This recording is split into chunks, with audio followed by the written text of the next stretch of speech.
자, 설교 제목 한번 해봅니다. 세속화는 가장 위험한 독입니다. 세속화는 가장 위험한 독입니다. 한번 더 봅니다. 세속화는 가장 위험한 독입니다. 세속화는 가장 위험한 독입니다. 우리는 지금 주일 예배를 통해서 출애굽기를 쭉 강의하며 출애굽기의 말씀을 만나고 있습니다. 출애굽기는 크게 두 가지의 주제를 우리에게 주고 있습니다. 첫째는 구속이라고 하는 주제입니다. 하나님은 이스라엘을 바로와 애굽으로부터 구속해 주셨습니다. 그리고 이 구속을 위해서 예수 그리스도를 예표하는 유월절 어린 양이 희생이 됩니다. 두 번째 주제는 이스라엘을 하나님의 백성으로 세워가시는 일입니다. 이를 위해서 하나님은 시내산에서 십계명과 그리고 법규들을 이스라엘 공동체에 주시고 성막과 제사에 대한 규례를 다시 이스라엘 백성들에게 주십니다. 지금 저와 여러분들에게는 성경이 있기 때문에 성경 말씀 하나만으로도 우리는 온전하고도 그리고 충분히 하나님의 계시를 들을 수 있고 또 하나님의 말씀을 따라 살아갈 수가 있습니다. 그러나 이제 막 출애굽을 하는 이스라엘 공동체에게는 아직 성경이 없었고 그리고 아직 법도 없었습니다. 그러게 하나님은 이스라엘 공동체에게 하나님의 말씀을 주시고 그리고 하나님의 법을 주셔서 그들을 하나님의 백성으로 이제 세워 가시는 것입니다. 자, 중요한 것은 하나님께서 이스라엘 공동체를 세워 나가시기 위해서 주시는 이 말씀과 법들이 무엇인가? 하나의 일관된 주제를 향하여 가고 있다고 하는 사실입니다. 그 일관된 하나의 주제가 뭐냐면 이스라엘의 거룩성입니다. 하나님의 백성들의 거룩성입니다. 여러분, 하나님께서 이스라엘 공동체에게 주시는 모든 말씀과 그리고 모든 법들은 이스라엘의 거룩성에 그 타켓이 맞추어졌습니다. 특히 성막의 규례와 제사의 규례 그리고 제사장의 규례는 거룩성이 그 목표입니다. 성막이 무엇입니까? 성막은 천으로 만들어진 텐트예요. 천막입니다. 근데 이 천막에 거룩성이 더해지면 이 천막은 천막이 아니라 성막이 됩니다. 천막과 그리고 성막의 구분은 거룩성이 있느냐 없느냐에 따라서 구분이 되는 것입니다. 성막의 본체는 크게 두 부분으로 되어 있습니다. 지성소와 성소입니다. 지성소는 하나님의 임재의 처소요, 또 성소는 임재하신 하나님을 예배하고 섬기는 예배의 처소요, 섬김의 처소입니다. 지성소와 성소는 둘 다 거룩하기 때문에 거룩할 성자를 사용해서 지성소 그리고 성소 이렇게 부르는 것입니다. 이스라엘을 종교적으로 대표하는 대제사장과 그리고 제사장들도 마찬가지입니다.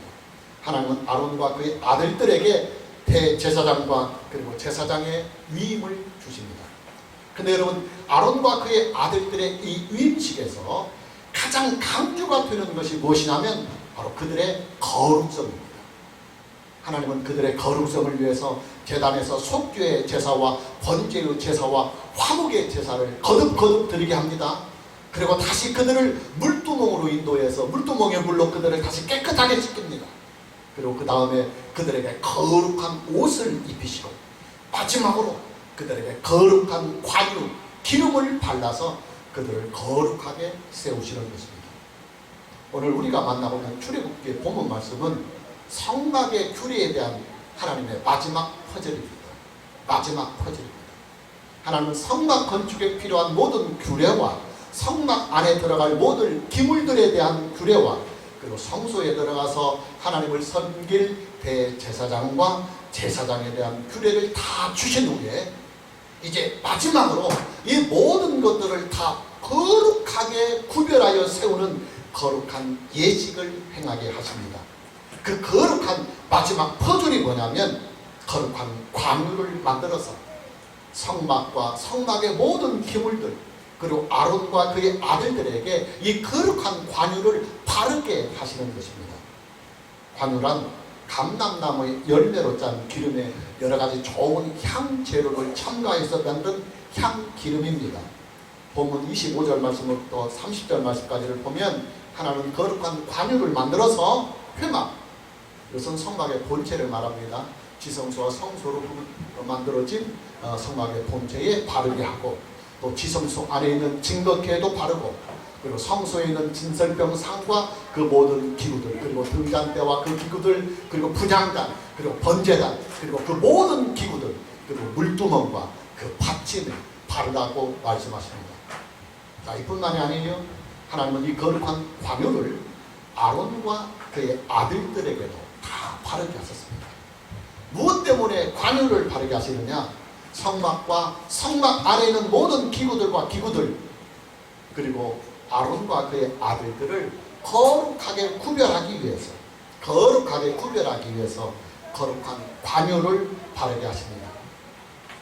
자, 이 거룩한 관유를 바르게 되면 관유를 바른 모든 것들은 함께 다 거룩하게 구별이 됩니다. 관유를 바른 것이 기물이 되면 그 기물이 거룩하게 구별이 되고, 관유를 바른 것이 사람이라면 그 사람이 거룩하게 구별이 됩니다. 본문 29절 말씀을 보면 그것들을 지극히 거룩한 것으로 구별하라. 이것에 접촉하는 것. 그래서 이것은 관유를 말합니다. 관유를 바른 모든 것들에 접촉하는 것까지도 모두 거룩할 것이다. 관유를 바른 것도 거룩하지만 관유를 바른 모든 것들에 접촉하는 것까지도 함께 거룩해지리라. 여러분, 관유를 바르는 이 예식은요, 성막의 규례와 제사장 위임식 규례에 대한 마지막 퍼즐입니다. 이 마지막 퍼즐이 완성이 되면 이제 성막은 하나님이 임재하시는 거룩한 임재의 처소가 됩니다. 그리고 성막 안에 있는 모든 기물들은 다 하나님을 섬기는 거룩한 기물들로 구별이 됩니다. 뿐만 아니라 이 마지막 퍼즐이 완성이 되면 아론과 그의 아들들은 이제 거룩한 대제사장으로 구별이 되고 또 거룩한 제사장으로 구별이 되는 것입니다. 그러니 여러분, 이 마지막 퍼즐이 얼마나 중요하겠습니까? 이 마지막 퍼즐이 뭐냐면 거룩한 관유, 거룩한 기름을 바르는 일입니다. 이 거룩한 기름이 발라지는 모든 것들은 다 거룩하게 구별이 되는 것입니다. 여러분, 성막이 무엇을 예표한다고 그랬습니까? 성막은 하나님의 나라를 예표합니다. 좀 더 좁혀서 말하면 이 세상에 존재하는, 이 세상에 세워지는 우리 주 예수 그리스도의 몸 되신 교회를 예표하는 것이 바로 성막입니다. 그런데 그 성막의 마지막 퍼즐이 뭐냐면 거룩한 기름, 관유를 발라서 거룩하게 구별을 하는 것입니다. 이 땅에 존재하는 하나님의 모든 교회, 우리 주 예수 그리스도의 몸 되신 모든 교회는 거룩성이 마지막 퍼즐이요, 그리고 거룩성이 교회의 생명이다, 이 말입니다. 이스라엘의 제사장들은 성소에 들어가서 하나님을 섬기는 자들입니다. 그런데 그들에게 주어지는 마지막 퍼즐이 뭐냐면 그들에게도 거룩한 기름을 발라서, 관유를 발라서 그들을 거룩하게 구별하여 세우는 과정입니다. 신약의 성도들은 다 제사장들입니다. 예수님을 믿는 자는 누구나 다 하나님의 은혜의 보좌 앞에 직접 나아가서 하나님을 예배하고 그리고 하나님을 섬길 수가 있습니다. 자, 그렇다면 여러분, 하나님의 제사장이 된 저와 여러분들에게 주어지는 하나님의 마지막 퍼즐이 뭐냐면 저와 여러분이 다 하나님 앞에 거룩한 제사장으로 구별이 되는 일입니다. 누누이 말씀을 드리지만 성경에서 말씀하고 있는 이 거룩성이라고 하는 것은 구별된다는 말입니다. 다른 것과 구별이 된다. 세상 것과 구별이 된다는 말입니다. 그래서 오늘 본문 29절 말씀을 보더라도 그것들을 지극히 거룩한 것으로 구별하라. 관유가 발라지는 모든 것들은 다 세상 것과는 구별이 되는 거룩성이 임하는 것입니다. 그리고 이것에 접촉하는 것까지도 모두 거룩하리라. 기름은 세 가지의 성질이 있어요. 첫째는 부패를 방지해주는 성질이 있습니다. 녹이 잘 쓰는 연장들도 기름칠을 잘 해주면 녹이 쓰지 않고 오래 사용할 수가 있습니다. 그리고 둘째로 기름은 윤활유 역할을 해요. 자동차 엔진은 기름이 발라져 있기 때문에 돌아갑니다. 기름이 발라져 있지 않으면 쇠끼리 엉겨 붙어가지고 금방 망가져 버립니다. 셋째로 기름은 다른 물질들을 밀어내는 속성이 있어요. 그래서 어떤 물건에 기름을 잘 발라주면 기름을 바른 물건에는 물이 닿아도 그 물이 스며들지 않고 후루룩 그냥 흘러버립니다. 기름은 물에 섞이지 않고 물속에서도 항상 둥둥 떠 있습니다. 기름은 물속에서도 구별이 됩니다. 자, 여러분 보십시오. 하나님께서요, 성막의 본체와 성막 안에 있는 모든 기구들과 그리고 기물들에게 기름을 바르게 하십니다. 기름을 발라야 마지막 퍼즐이 완성이 되게 하셨습니다. 기름이 발라지기까지는 아직 성막이 아닙니다. 기름이 발라져야만 성막이 되고, 그리고 성물이 되고, 그리고 성기구들이 되고, 그리고 거룩한 제사장들이 되는 것입니다. 제가 어렸을 때는 자전거를 많이 타고 살았습니다. 제 아버지는 손재주가 좋아서 자전거나 리어커를 손수 다 만드셨어요. 고물상의 부품들을 가져다가 고치기도 하고 새로 만들기도 하셨습니다. 저희 아버지가 자전거나 리어커를 새로 만들고 나서 늘 마지막으로 하는 마지막 작업이 있어요. 그 마지막 작업이 뭐냐면 기름칠입니다. 특히 회전을 많이 받는 그 부분들에게는 기름을 잔뜩 발라줍니다. 저와 여러분들에게도 기름이 발라져야 합니다. 기름이 발라져야 합니다. 기름이 발라져야만 우리의 생명과 우리의 인생, 그리고 우리의 신앙에 녹이 슬지 않습니다.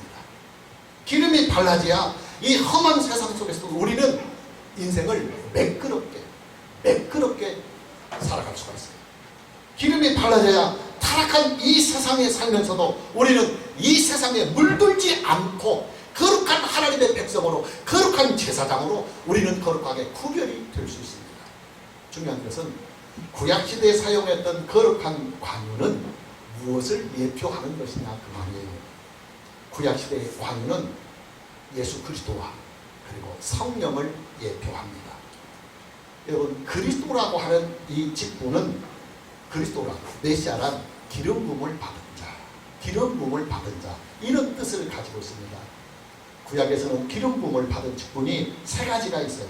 첫째는 왕이요, 둘째는 선지자요, 그리고 셋째는 제사장입니다. 이 세상에 하나님의 통치가, 하나님의 나라가 이루어지려면 이 세 가지의 직분이 다 필요합니다. 왕이 있어야 하나님의 나라를 다스릴 수가 있기 때문에 하나님 나라에 왕이 있어야 합니다. 그 둘째는 선지자가 있어야 합니다. 선지자는 하나님의 계시와 하나님의 말씀을 이 땅에 백성들에게 대신 증거하는 역할을 하는 사람이 바로 선지자입니다. 그리고 제사장이 있어야 합니다. 제사장은 사람들을 대신하여 하나님 앞에 사람들을 중보하는 자이기 때문에 제사장이 있어야 하나님과 인간 사이가 하나가 될 수 있습니다. 그리스도는 이 세 가지의 직분을 함께 다, 전부 다 위임을 받은 사람에게 일컫는 말입니다. 예수 한 분에게 그리스도라고 하는 이 직분이 주어져서 하나님 나라의 왕권과, 그리고 하나님 나라의 선지자 직분, 그리고 하나님 나라의 대제사장 직분이 다 주어져서 오직 하나님께서 예수 그리스도 한 분을 통해서 이 땅에 하나님의 나라가 이루어지도록 세우신 분이 바로 예수 그리스도예요. 그리고 그리스도라고 하는 이 직분입니다. 하나님께서 세우신 유일한 이 땅의 그리스도가 누구냐? 나사렛 예수입니다. 하나님은 나사렛 예수를 이 땅에 유일하게 존재하는 하나님의 그리스도로 세우셨습니다. 여러분, 초대교회의 신앙의 고백은 예수는 주님이시고 예수는 그리스도라고 하는 것이 초대교회의 신앙의 고백이었고, 그리고 사도들의 신앙의 고백이었습니다. 그들은 모이면 늘 예수는 우리의 주님이시며 예수는 우리의 그리스도라고 하는 이 신앙 고백과 함께 그들은 예배를 드리고 기도를 드리고 찬송을 했으며 성도의 교제를 나누었습니다. 자, 그렇다면 여러분, 구약시대에 관유를 발라서 거룩하게 구별을 했던 이 의식은 신앙을 살고 있는 우리에게 어떤 구속사적인 의미가 있을까요? 우리의 거룩함은 예수 그리스도와 깊은 관련이 있다 그 말이에요. 예수 그리스도를 믿는 자들은 예수 그리스도와 연합이 된다고 성경은 말씀합니다. 이 땅에 하나님의 거룩한 통치가 임하는 영역은 하나님의 기름 부음 받은 자, 예수 그리스도를 믿는 자에게 예수 그리스도의 이 거룩성이 함께 연합이 되어서 그도 함께 거룩해진다. 할렐루야. 나는 비록 죄로 인하여 부패하고 타락하였지만 예수 그리스도를 믿음으로 말미암아 예수 그리스도와 연합이 되고 하나가 되어서 나는 예수 그리스도와 함께 예수 그리스도 안에서 나도 거룩해지는 것입니다. 내 인생은 비록 녹슬고 고장이 난 인생이지만 예수 그리스도를 믿음으로 말미암아 예수 그리스도가 내 안에 오셔서 나와 함께 하시고 나와 연합이 되기 때문에 예수 그리스도의 은혜와 그 능력이 나를 새롭게 하고 나를 능력 있게 하는 것입니다. 여러분, 하나님의 자녀들을 향하신 하나님의 마지막 퍼즐은 거룩함입니다. 그리고 이 거룩함은 우리의 노력이나 우리의 의지로 되는 것이 아니에요. 예수 그리스도를 믿음으로 말미암아 거룩하신 하나님의 본체이신 예수 그리스도가 우리에게 오셔서 우리와 함께 연합이 되어 하나가 되기 때문에 예수 그리스도의 거룩함이 우리를 사로잡아서 우리도 함께 예수 그리스도와 연합이 되어 거룩함을 입게 되는 것입니다. 오늘 저와 여러분 모두에게 예수 그리스도를 믿음으로 말미암아 예수 그리스도와 연합이 되어서 하나님께서 이 땅을 세우시는 마지막 퍼즐인 하나님의 거룩함에 이르게 하는 은혜가 있기를 주님의 이름으로 축복합니다. 두 번째로, 구약의 관유는 성령을 상징하고 그리고 성령을 예표합니다. 여러분, 신약 성경은요, 성령이 임하실 때 기름이 부어진다, 그런 표현을 자주 하셨습니다. 우리가 참고구절로 누가복음 4장 18절 말씀을 보면 주의 성령이 내게 임하셨으니 이는 가난한 자에게 복음을 전하게 하시려고 내게 기름을 부으시고 그랬습니다.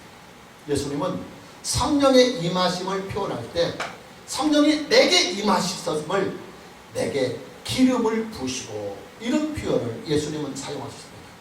예수님은 자기에게 임하신 성령을 구약시대에 왕과 선지자와 제사장들에게 붙는 그 관용과 연관을 시키신 것입니다. 여러분, 예수는 이름이고 그리스도는 직분입니다.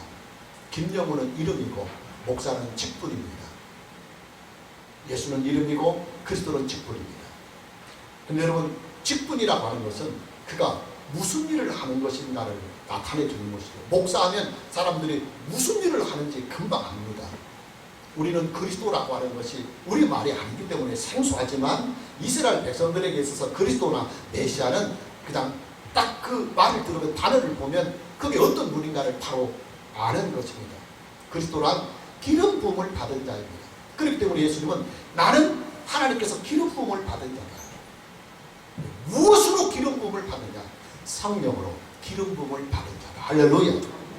그래서 예수님은 구약시대에 관유를 부어서 하나님께서 하나님의 택하신 자들을 거룩하게 세우는 것과 자신에게 성령이 임하여서 거룩하게 하나님께서 그리스도로 세우는 것을 함께 보고 있는 것입니다.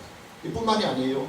우리가 참고구절로 사도행전 10장 38절 말씀을 보면 하나님이 나사렛 예수에게 성령과 능력을 기름 붓듯 하셨으며 그랬습니다. 사도행전의 저자인 누가 역시도 예수님에게 임하신 성령을 기름 붓는 것으로 표현을 하는 것입니다. 성령이 임하시는 일을 구약의 관유를 붓는 일과 서로 연관을 맺고 있고 관련을 싣고 있는 것입니다. 다시 참고절로 요한일서 2장 27절 말씀을 봅니다. 너희는 예수님을 믿는 우리를 말합니다. 너희는 주께 받은 바 기름 부음이 너희 안에 거하나니 아무도 너희를 가르칠 필요가 없고 오직 그의 기름 부음이 모든 것을 너에게 가르치며 그랬습니다. 사도 요한은 예수님을 믿는 자들에게 내주하시는 성령을 기름 부음을 받았다. 그렇게 표현하고 있습니다. 사도 요한 역시도 구약의 관유를 푸는 이 의식을 성령이 임하시고 성령이 내주하는 것으로 표현을 하고 있는 것입니다. 자, 그렇다면 여러분, 구약의 관유를 바르거나 관유를 푸는 이 모든 일들은요, 예수님을 믿는 자들에게 임하실 성령을 상징하고 있고, 그리고 예수 그리스도를 믿는 자들 안에 내주하시는 성령을 예표하고 있다는 사실이에요. 무슨 말이냐? 예수님을 믿는 우리가 거룩하게 세워질 수 있는 마지막 퍼즐은 성령 안에서 사는 길이다, 이 말이에요. 우리 안에 내주하시는 성령을 우리의 의지나 우리의 감정으로, 우리의 이성으로 거역하지 말고 성령의 지도를 받고 그리고 성령의 인도하심을 받으면서 성령께 순종하며 사는 삶, 이것이 바로 하나님의 백성들이 이 땅에서 거룩한 하나님의 제사장으로 살아갈 수 있는 마지막 거룩함의 퍼즐이다, 그 말이에요. 현대의 기독교는 성령론에 대하여 아주 많은 오해가 있어요. 오류가 있습니다. 특히 성령을 능력과 은사면에서만 강조하는 이 부분이 한국교회의 성령론에 대한 가장 큰 오해요, 오류이기도 합니다. 여러분, 성령께서 우리 안에 내주하시는 이 은혜는요, 물론 능력적인 측면이나 은사적인 측면도 분명히 있기는 있어요. 그러나 주된 것은 성령이 우리 안에 왜 내주하시느냐면 예수 그리스도를 믿는 자들을 거룩하게 세우시는 하나님의 마지막 거룩함의 퍼즐을 이루기 위하여 성령이 우리 안에 내주하시는 것입니다. 우리가 이미 기독교 교리를 통해서 구원의 서정을 공부했습니다. 구원의 서정은 구원이 이루어가는 과정, 절차를 말하는 것입니다. 그런데 이 구원의 서정은 성령의 사역입니다. 그래서 우리가 성령론을 공부할 때 이 구원의 서정이 나옵니다. 그런데 그 구원의 서정에서 성령의 사역이 무엇입니까? 성령은 하나님의 선택하심을 받은 사람을 부르시고, 소명이지요. 부르신 그 자들을 먼저 중생하게 하여야 믿을 수 있으니까 중생하게 하시고, 그리고 중생하신 자들에게 예수 그리스도를 구속의 주님으로 믿을 수 있도록 회개와 믿음을 동시에 함께 주십니다. 그러나 성령의 사역은 여기서 끝나는 것이 아니에요. 성령은 예수님을 믿는 자들에게 의의 인을 인쳐주십니다. 그리고 하나님의 양자의 영을 주셔서 하나님을 아빠, 아버지라고 부르게 하십니다. 자, 그 다음이 중요해요. 성령은요, 하나님의 자녀가 된 그 사람을 이제 거룩하게 세워가십니다. 이게 바로 구원의 서정에서 말하고 있는 성화라고 하는 일입니다. 성화. 이 성화의 사역이 언제까지 계속이 되냐면 예수님을 믿는 자들이 죽을 때까지 성령은 우리 안에서 내주하시면서 우리를 거룩하게 세워나가시는 성화의 일을 계속하십니다. 믿는 자의 성화는 죽을 때 비로소 완성이 됩니다. 자, 그렇다면 여러분, 우리는 이것을 알아야 합니다.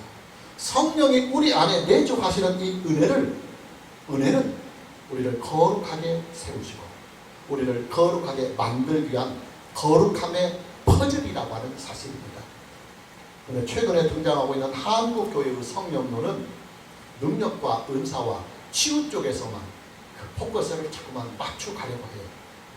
그렇기 때문에 그 결과 어떤 현상이 나타나냐면 한국교회에 뭐 은사도 있는 것 같고 치료도 일어나는 것 같은데 거룩함은 현저하게 일어나고 있습니다.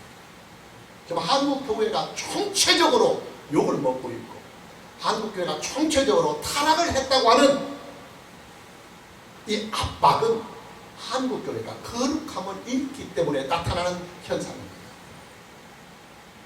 이 거룩함을 잃어가는 한국교회의 현상은 지금 한국교회가 맡고 있는 성령론에 대한 가장 큰 오류요, 가장 큰 위험입니다. 오늘 저와 여러분 모두에게 하나님이 우리 안에 내주하시도록 우리에게 기름 붓듯 부어주신 성령으로 말미암아 날마다 하나님의 사람으로 거룩해지는 은혜가 있기를 주님의 이름으로 축복합니다. 자, 거룩성에 가장 치명적인 독이 있어요. 거룩함을 해치고 하나님의 백성들이 거룩하게 세워지는 것을 해치는 가장 치명적인 독이 있는데 그 독이 뭐냐면 세속화입니다. 오늘 보면 31절부터 33절 말씀을 보면 이스라엘 자손에게 말하여 이르기를 이것은 너희 대대로 내게 거룩한 관윤이 사람의 몸에 붙지 말며 이 방법대로 이와 같은 것을 만들지 말라. 이는 거룩하니 너희는 거룩히 여기라. 이와 같은 것을 만드는 모든 자와 이것을 타인에게 붙는 모든 자는 그 백성 중에서 끊어지리라. 자, 하나님께서 거룩한 관유를 거룩하게 보존하기 위해서 아주 강력한 금기사항을 주십니다. 그 금기사항이 뭐냐면 이 거룩한 관유를 사람에게 붙지 말며 관유를 사사로이 사용해서는 안 된다고 하는 강력한 금지 명령입니다. 관유는 거룩한 기름입니다. 그렇기 때문에 거룩한 용도로 사용하기 위해서 만들어져야 하고 일단 그렇게 거룩하게 만들어진 이 거룩한 관유는 사용까지도 거룩하게 사용을 해야 합니다. 관유는 거룩한 용도로만 만들어져야 하고 관유는 거룩한 용도로만 사용이 되어야 합니다. 만약에 거룩한 관유를 개인적인 용도로 사용하기 위하여 만들거나 아니면 개인적으로 세상적인 용도로 사용하는 사람이 있다고 한다면 그 사람에게는 하나님의 강력한 징계가 임하십니다. 어떤 징계냐? 이스라엘 공동체에서 추방을 당하거나 아니면 하나님의 언약의 백성에서 끊어지게 하는 아주 강력한 징계입니다. 여러분, 하나님께서 이스라엘 공동체에게 주신 마지막 퍼즐은 이스라엘 공동체의 거룩함에 있습니다. 하나님은 이스라엘 공동체가 이방인들과는 다르게 구별된 삶을 살기를 바랐습니다. 그리고 구별된 거룩한 신앙을 갖기를 바랐습니다. 이 거룩함을 위해서 거룩한 관유를 만들게 하시고 이 거룩한 관유를 하나님을 섬기는 모든 것들에게 발라진 그 모든 것들을 하나님의 백성으로 그리고 하나님을 섬기는 거룩한 기물들로 보존하려 하시는 것입니다. 문제는 이스라엘 공동체의 거룩성을 해치는 가장 치명적인 독이 뭐냐 하는 거예요. 세속화입니다. 세속화. 여러분, 세속화는요, 거룩함을 해치는 가장 강력한 적이며 거룩함을 오염시키는 가장 무서운 독이기도 합니다. 세속화가 얼마나 무섭고 이 세속화가 얼마나 위험하느냐면 우리는 노아시대의 홍수의 사건을 통해서 우리는 세속화의 위험성을 알 수 있습니다. 여러분, 하나님께서 홍수로 세상을 심판하시는 그 배경이 무엇인 줄 아십니까? 하나님의 아들들, 즉 하나님의 언약의 백성들, 하나님께 선택을 받은 이 사람들이 세속화되고 세상 사람들과 똑같이 하나님의 백성으로 구별이 안 되고 세상 사람들과 똑같이 되는 그 배경이 홍수 심판의 배경이 되고 원인이 되고 있습니다. 우리가 참고구절로 창세기 6장 1절에서 3절 말씀을 봅니다. 사람이 땅 위에 번성하기 시작할 때에 그들에게서 딸들이 나니 여기서부터 아주 중요합니다. 하나님의 아들들입니다. 사람의 아들들 아닙니다. 하나님의 아들들, 이 언약의 백성을 말해요. 하나님의 아들들이 사람의 딸들, 이방인들을 말합니다. 하나님을 믿지 아니하는 보통의 딸들을 말합니다. 사람의 딸들의 아름다움을 보고 자기들이 좋아하는 모든 여자를 아내로 삼는지라. 여호와께서 나의 영이 영원히 사람과 함께하지 아니하리니 이는 그들이 육신이 되리라. 그러나 그들의 날은 120년이 되리라 하십니다. 세속화는 거룩한 성질을 잃어버리는 것입니다. 하나님의 자녀들이 세상과는 구별이 되어야 되는데 그 구별이 안 돼서 하나님의 교회, 하나님의 백성들이 거룩함을 잃어버릴 때 우리는 그것을 세속화되었다, 그렇게 말하는 것입니다. 노아 시대에 하나님의 언약 안에 있는 하나님의 아들들이 거룩함을 잃어갔습니다. 어떻게 잃어가느냐 하면 하나님의 언약 안에 있는 이 남자들이, 아들들이 장성해서 이제 자각할 나이가 되어서 아내를 구하게 될 때 신앙이나 인격적 그런 됨됨이를 보지 않고 단순히 외모로만 보고 아내를 맞이했다, 그 말이에요. 우상을 섬기도 괜찮고 단순히 이쁘기만 하면 돼요. 그래서 이쁜 여자들로만 아내를 삼다 보니까 이것이 세월이 흐르고 점점 세월이 흐르면서 하나님의 언약의 아들들이 그 아내들로 인하여 신앙이 서서히 무뎌져 가고 그리고 아내들의 그 신앙에 맞춰가 버립니다. 그러니 하나님을 잃어버리고 그냥 이방신을 섬겨버리는 우상 숭배자가 되는 것입니다. 여러분, 이것이 바로 세속화입니다. 세속화는 하나님의 자녀들이, 하나님의 백성들이 그들만이 가지고 있는 거룩성을 버리고 세상의 문화를 따라가고 세상의 유행을 따라가고 세상의 풍조를 따라가는 것을 우리는 세속화라고 그럽니다. 하나님의 자녀들은 하나님의 언약을 지키며 살아가는 것이 그들에게 주어진 거룩함의 본분입니다. 하나님의 언약을 삶의 중심에 두고 하나님의 말씀을 인생의 중심에 두고 하나님께 대한 신앙을 마음의 중심에 두고 사는 것이 하나님의 백성들의 삶의 본분입니다. 그런데 하나님의 말씀이 자리 잡아야 할 그 자리에 세상의 통조가 자리를 잡고 있고 하나님께 대한 신앙이 자리 잡고 있어야 할 그 자리에 세상의 유행이 자리를 잡고 하나님의 은혜가 들어가야 할 그 자리에 세상 사람들이 추구하는 것들이 들어가는 세상 잡다한 것들이 들어가서 하나님의 자녀들이, 하나님의 백성들이 세상 것들을 부여잡고 그것에 취해 있을 때 하나님의 자녀들, 하나님의 백성들은 세속화가 됩니다. 거룩함을 잃어갑니다. 한국 교회가 안고 있는 가장 심각한 문제가 바로 세속화입니다. 무엇보다도 한국 교회는 신앙 그 자체가 지금 세속화가 되고 있습니다. 여러분, 기독교 신앙은요, 구속의 신앙이 본질입니다. 예수 그리스도의 십자가 사건이 기독교 신앙의 본질입니다. 근데 언제부터인가 한국교회의 신앙은 축복 신앙으로 변질이 되어 있어요. 그리고 성공과 번영의 신앙으로 변질이 되어 있어요.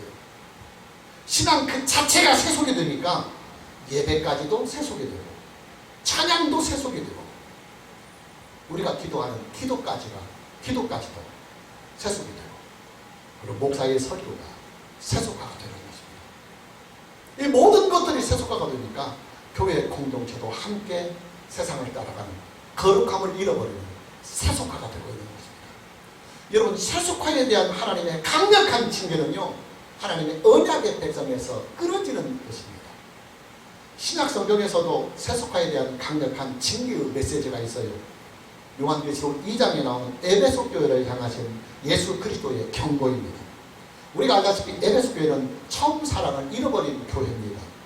범위를 좁혀서 말하면 처음 사랑이라고 하는 것은 우리가 예수님을 처음 만나서 그 구속의 주님으로 만나서 구원받은 그 감동을 가지는 구속의 신앙을 말하는 거예요. 근데 그 구속의 신앙을 잃어버리고 첫사랑을 잃어버리고 점점 세속화되는 축복신앙, 번영신앙, 성공신앙, 건강신앙, 미나노신앙, 이런 신앙으로 변질이 되는 것이 에베소 교회의 신앙의 특징이었습니다. 그런 교회, 세속화가 되는 교회에 대한 예수님의 경고가 무엇이냐? 참고구절로 요한계시록 2장 5절 말씀을 보면 그러므로 어디서 떨어졌는지를 생각하고 회개하여 처음 행위를 가지라. 만일 그리하지 아니하고 회개하지 아니하면 내가 네게 가서 네 촛대를, 여기서 이 촛대는 교회를 말합니다. 네 촛대를 그 자리에서 옮기리라. 네 촛대를 그 자리에서 옮기리라 하는 이 말씀은 이스라엘 공동체, 하나님의 언약의 백성에서 끊어진다 그 말이에요. 여러분, 세속화는요, 거룩성을 잃어버리는 일입니다. 거룩한 믿음을, 거룩한 신앙을 잃어버리고 거룩한 예배를 잃어버리고 거룩한 교회를 잃어버리고 거룩한 기도를 잃어버리고 거룩한 섬김을 잃어버리는 것입니다. 거룩함을 잃어버리면 하나님의 백성이 될 수 없어요. 자, 마무리합니다. 하나님께서 사랑하시는 하나님의 자녀들, 하나님의 교회에게 주시는 마지막 퍼즐이 있습니다. 하나님의 독생자까지 주시면서 우리를 거룩하게 하시고 우리를 구원하신 하나님의 마지막 퍼즐입니다. 우리에게 성령을 주셔서 그 성령을 통하여 우리를 거룩하게 세워 나가는 거룩함의 퍼즐입니다. 우리의 믿음을 거룩하게 세우고 그 믿음 안에서 하나님을 예배하는 일, 그리고 하나님께 기도와 찬송을 드리며 하나님을 섬기는, 그리고 우리가 믿음으로 살아가는 성도의 모든 삶을 함께 거룩하게 세워가는 것이 이 땅에 존재하는 하나님의 교회들, 이 땅에 세워진 하나님의 백성들을 향하신 하나님의 마지막 구원의 퍼즐입니다. 그동안 한국교회는 교회 성장이 가장 큰 목표였어요. 그래서 거룩함이 점점 상대적으로 빈약해 갔습니다.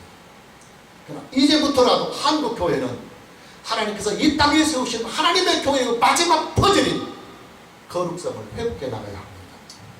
거룩성을 목표로 삼고 가야 합니다.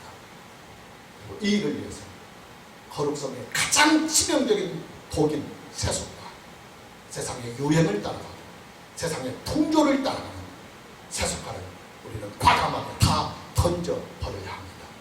오늘 저와 여러분 모두에게 우리 주 예수 그리스도 안에서 성령으로 말미암아 남은 인생을 거룩하게 세워져가는, 또 거룩하게 믿고 거룩하게 하나님을 섬기며 거룩한 인생을 살아가는 은혜가 있기를 주님의 이름으로 축복합니다.